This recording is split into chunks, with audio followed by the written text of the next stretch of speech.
That's certainly our focus, is as I mentioned earlier, trying to find solutions that include the environment so that our legacy to the next generation includes a healthy environment and healthy rivers. And there's the ecology side of it, which is a little bit of a mystery. We have a lot of scientists on our staff. The Nature Conservancy has a very science-focused approach, but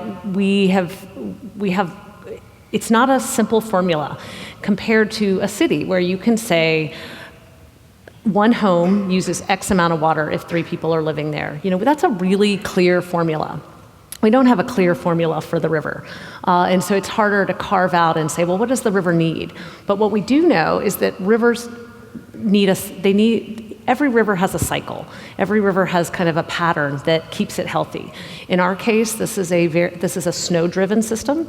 So we have snow that falls in the winter, and then it comes off in a big flood in the spring. And so we have these big spring floods, and then it actually can get warm and drier as we move into the fall.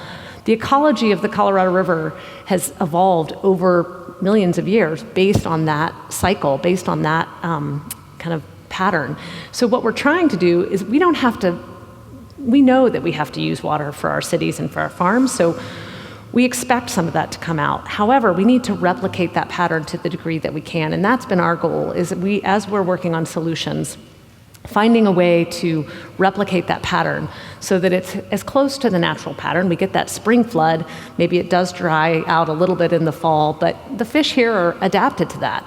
So that is definitely something we're looking at, some of these third-party agreements, ways that we can do this through operation. One of the things I found out early in my career working with Denver Water is every year they owe a big slug of water to the downstream reservoir.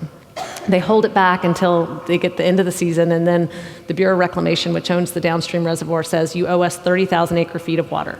Denver used to just release it like in one big slug. And it was like, as the community, that I was representing the community, could you release it over a longer period of time, ramp it up slowly so that you're not wiping out the bugs that are living there, and use it also for recreational purposes? And Denver was like, sure, we can do that. So part of it is just kind of developing those relationships and finding those ways to operate our reservoirs. The Nature Conservancy was also involved in a effort in the upper basin, in the Upper Colorado River Recovery Program, very similar to the Multi-Species Conservation Program, but it's actually a recovery program of 4 endangered fish. We actually helped raise a dam level. We went in with 3 other entities to raise the dam and then use a third of that water for fish. So trying to build in an allotment for the river itself. But I will say we're coming at it from the backside. These allotments for the river were not part of when we carved up the river in the beginning, the environment itself wasn't included.